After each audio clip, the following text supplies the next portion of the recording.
When was the last time you felt smart? Like really smart outside of your work or school? You felt like you were intelligent enough to handle things or maybe impress people in a conversation. The last time I felt that way was when I was a kid. Maybe you did too. I was praised for being smart. Everyone told me I was smart, and I developed a little bit of a complex about that. I was part of something called the Gifted and Talented program. And you want to know if someone was in the Gifted and Talented program when they were younger? Don't worry, they'll tell you. When your whole worth and value is based on if you can get the grade and if schoolwork is easy for you, you are setting yourself up for a huge failure. Eventually, my grades started slipping. It was probably about 6th grade. And they would continue to slip all the way until I graduated college. And by the end of college, I truly believed that I was no longer smart, that it was something I was in the past, and it would never be coming back. It's 5 years after I graduated college now. And I felt competent at my job.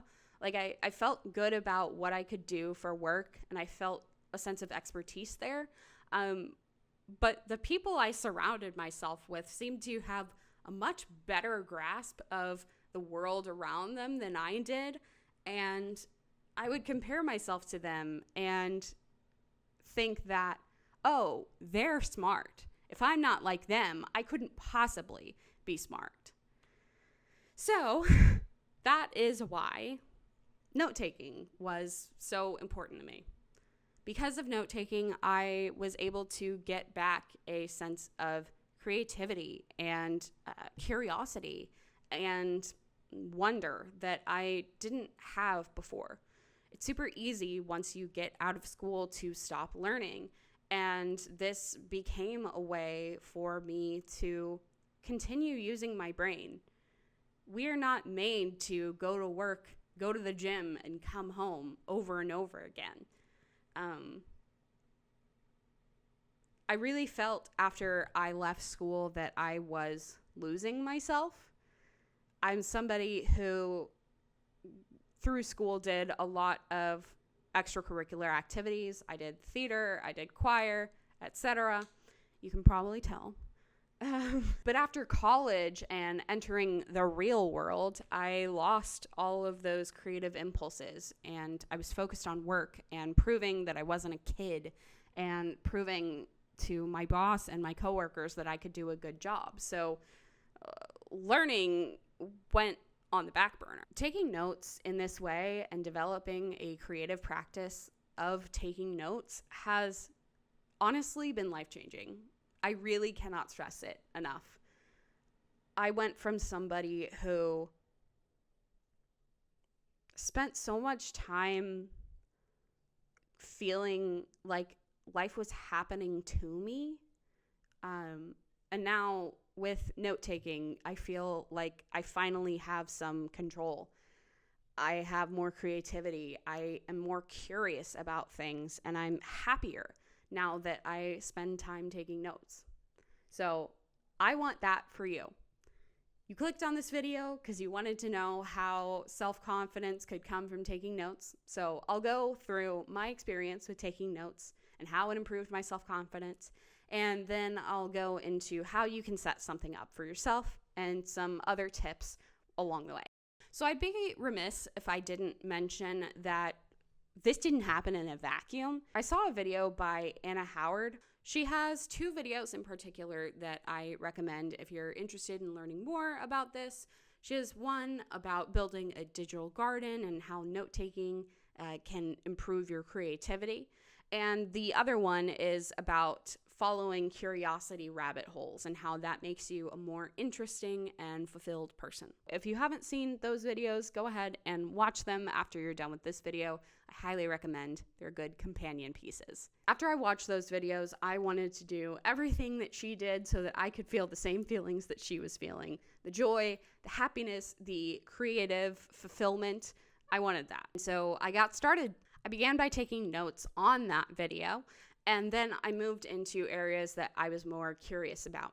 For example, I really like Bo Burnham and Nathan Fielder, specifically for their relationship to reality and how they manipulate it. And so I wanted to dive more into that, and I figured this would be a great way to do it. As I was taking notes, I realized there was a thing that kept coming up that didn't have a name, but it was something I really wanted to articulate. And so I decided to make up the term myself. And I'll never forget how it felt to read what I had written and feel so proud. I stopped in my tracks because I finally felt smart again. That's why I started the video off like this, because it was so important to me. It was a part of myself that I thought I'd lost, and so it felt really good. It felt really good to feel like I was able to access that space again of using my brain and critical thinking. It also, I thought, sounded pretty nice. And it was something that I wanted to share with everybody. So that felt really good as well. The term I created was artistic voyeurism. And artistic voyeurism is a trope in which an artist portrays vulnerability by designing intimate moments that look accidental or spontaneous, but are actually meticulously constructed for consumption by an audience. A distinguishing factor between artistic voyeurism and malicious manipulation is that the audience is in on the joke. It's an understanding between the artist and the audience that this display has a degree of artificiality, but to which degree is not important. Nice. Like, I can't overstate how exciting that moment was for me. I remember just sitting on my couch with my laptop, with my mouth open. It really was an indescribable feeling of joy and fulfillment. It sounds simple, like you just wrote a definition, like calm down. But for me, this symbolized that, unlike I thought before, I did have a brain and I was capable of being smart, and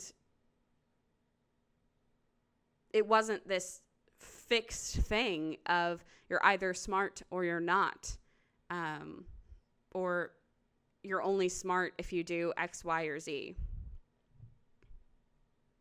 I don't know if I'm explaining that correctly. Oh well. Figure it out in post.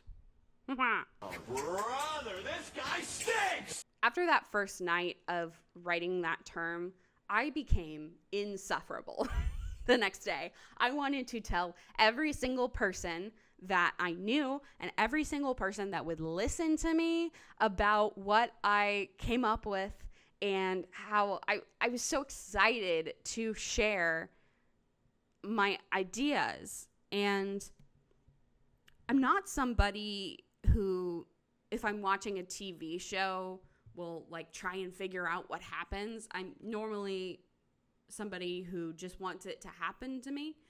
And so this felt like I was claiming autonomy over the media that I consumed. From that point, my self-confidence only increased.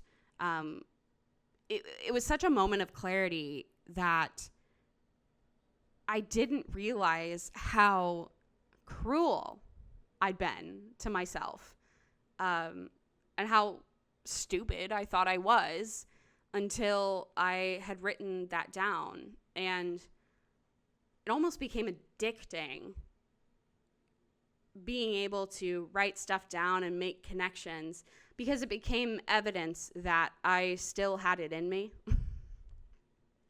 When you tie your worth to your intelligence for so long, especially at such an early age, that can stay with you until you are much older. So aside from the self-confidence boost, what are some other benefits of taking notes? The first benefit is that it tips the scale towards creation over consumption. I don't know about you, but when I spend a bunch of time watching YouTube, it's my main form of entertainment, I start to get this feeling that it's hard to describe. When you are consuming large amounts of content by people who are doing creative things and you are not doing creative things, that can become a crutch, and it almost becomes a form of outsourcing the urge to create to other people. At some level, our brain sees somebody, whether they are building something or walking 20,000 steps, our brain thinks that we actually were the people doing it, but we don't get any of the benefits of having actually done it. So there's like this hole left in our lives. It's the idea of having done something rather than actually doing it. I know that I feel the best when I am consuming less and creating more.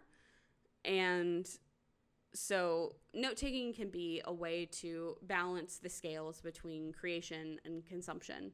The second benefit is that it enhances your life by introducing you to more things. Sometime last year, I got back from a conference in New York, and I started telling everybody that I wanted the scope of my life to increase. And I thought maybe that meant I wanted to move or I wanted to change jobs. But I realized that what I really wanted was just to be exposed to more things. I grew up in Texas, kind of a sheltered life, and I wanted to broaden my horizon. I didn't want my life to just be what I knew at work and what I knew at home. Note-taking has absolutely helped me get exposed to more things. For example, I am really, really excited to watch a sci-fi film from 1998 that I never would have been caught dead seeing if I hadn't started taking notes about a concept that was in the film. The third benefit is that note-taking or any other creative project is an active challenge, and that can help reduce overwhelm. Dr. K is a psychiatrist here on YouTube who has a video all about overwhelm, and in his video, he talks about the difference between passive challenges and active challenges. Passive challenges are challenges that you do not choose to endure. These are things that happen to you that you don't have any control over. Active challenges are challenges you do choose to endure. He explains the concept pretty well, so I'll just play a clip from the video. Your mind feels overwhelmed when your passive challenges outweigh your active challenges. Now, this can seem kind of confusing because it sort of feels like, okay, well, if life is throwing me lots of stuff, I can't choose to take on other challenges. Like, I'm not going to take on other problems if I can't deal with the problems that I have already, which is exactly the problem. When we do that, when we give up our active challenges, then the ratio of passive challenges to active challenges actually goes up. We have way more passive challenges because we're cutting out things that we want. And this actually reinforces the feeling of overwhelmed, and this is how we end up getting stuck. What he's saying here is that by giving yourself a creative project, you are providing yourself a source of autonomy that allows you to ramp up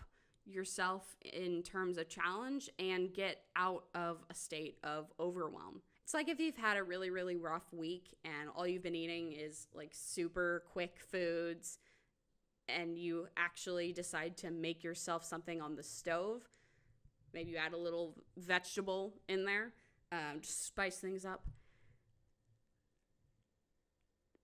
That took time and energy that will provide you benefit in the future. But at the time, it feels like you're spending the last bit of your energy on this thing.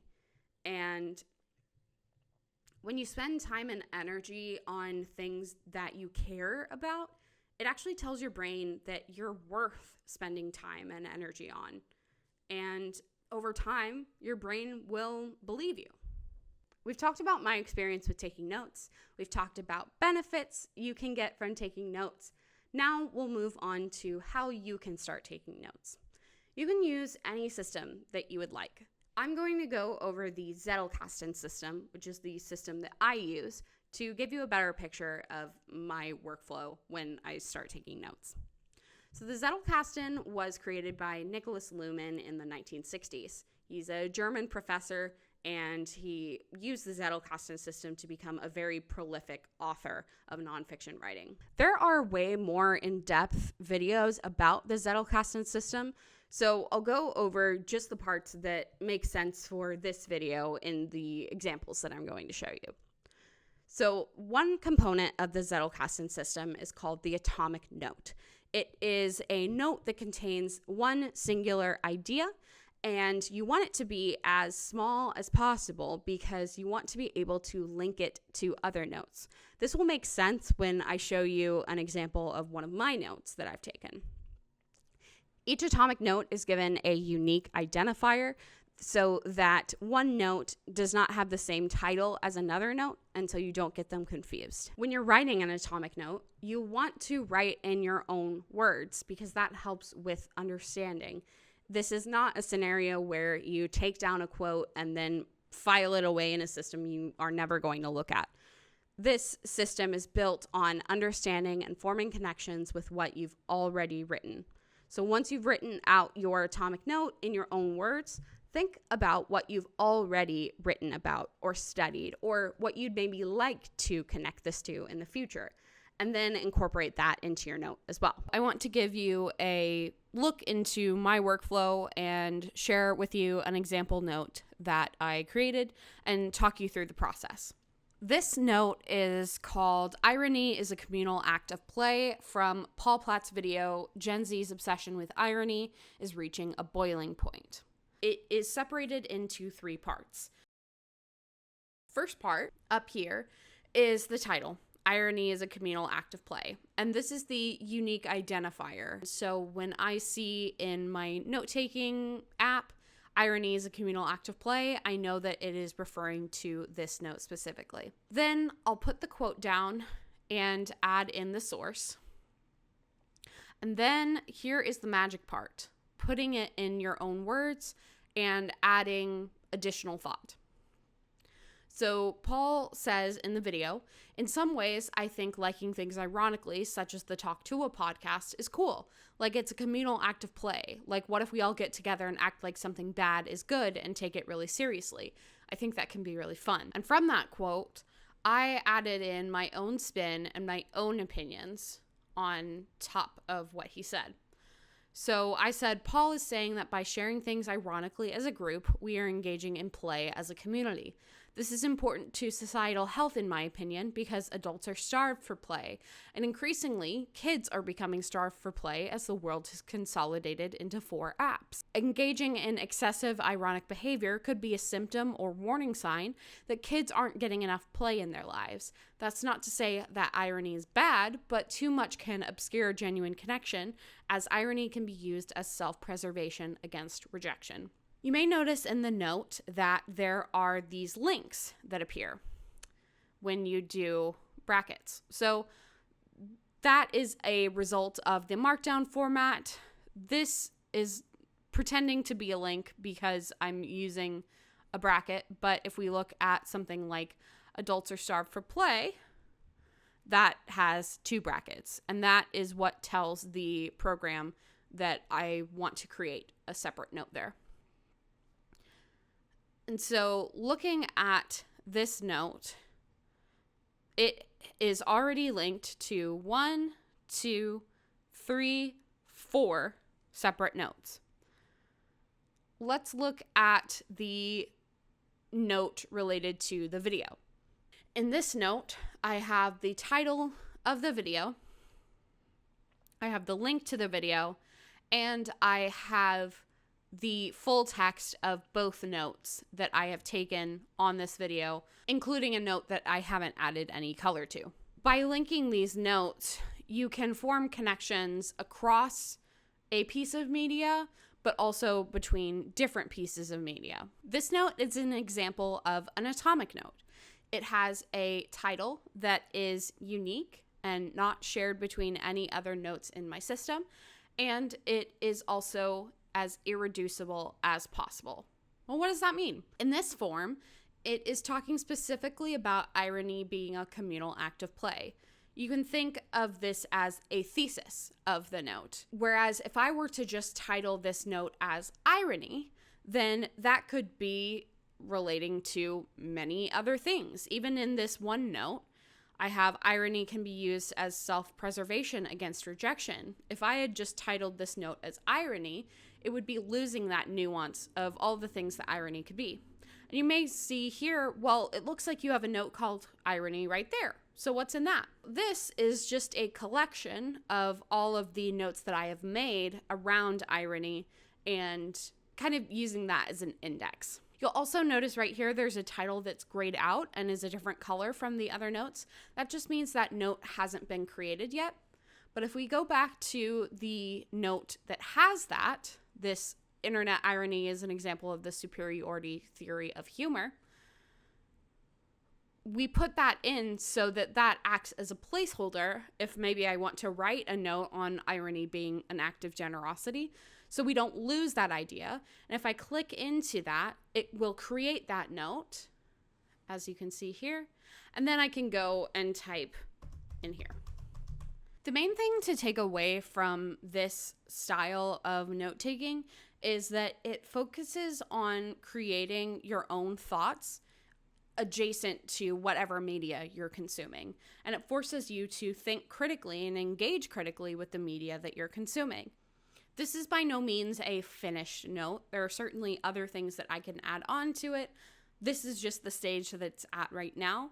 But there are also some really important connections that are already in existence in this note, such as linking to the main video, linking to a note called Adults Are Starved for Play, linking to irony can be used as self-preservation against rejection, which is its own note, relating to a different video that actually references the Paul Platt video. And it also references the irony note itself, where it houses all of the other notes relating to irony.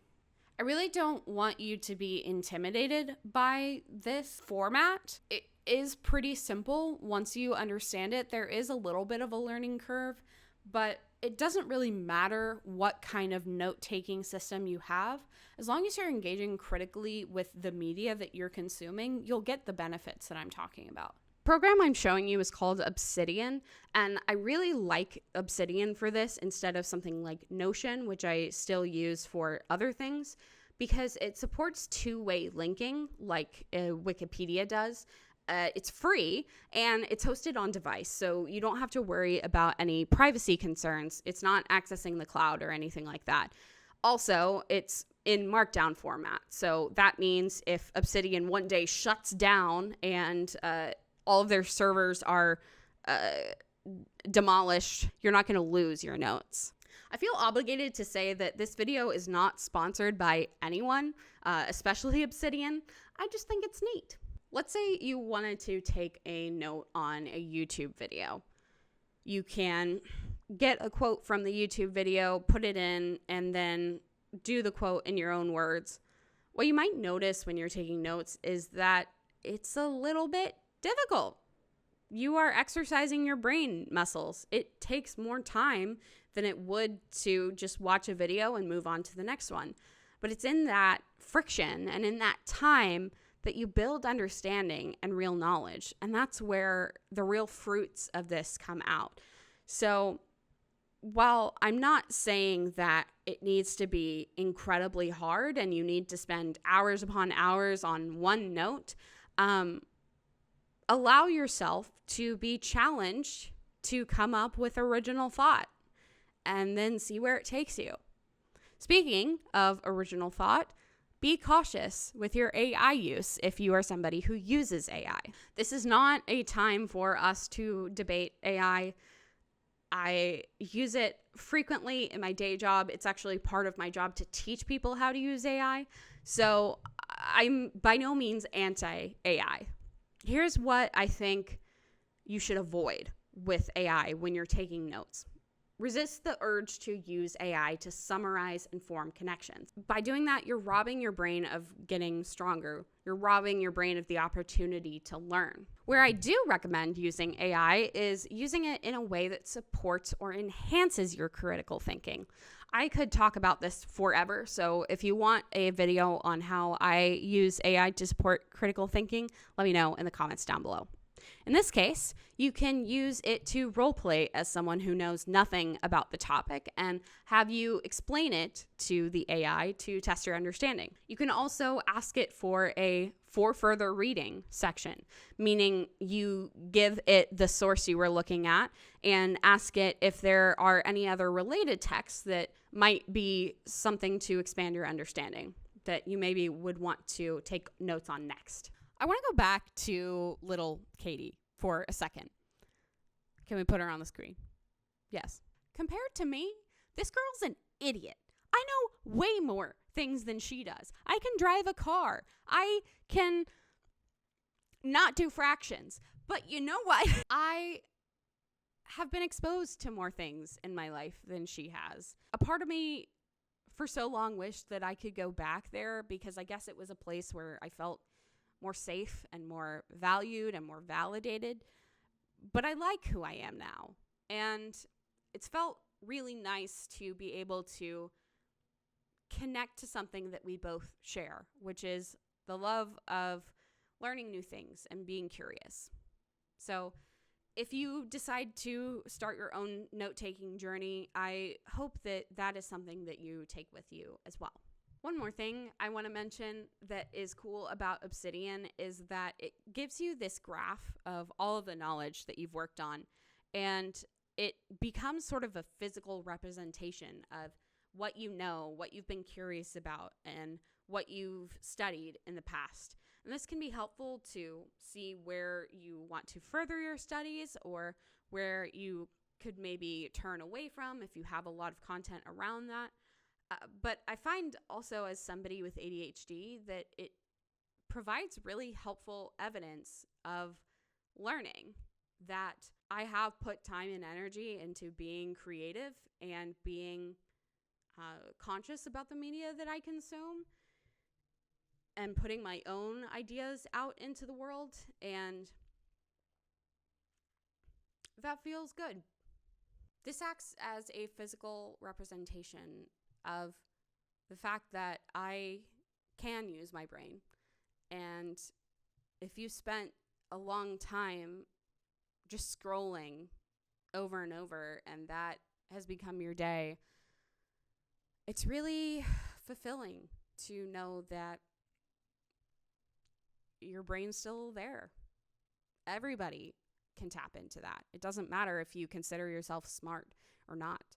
Everybody is capable of creating original thought. And that's one of the coolest things about being human. If you've ever felt your brain was inadequate, you deserve a way to prove to yourself that it isn't. Taking notes can be that for you.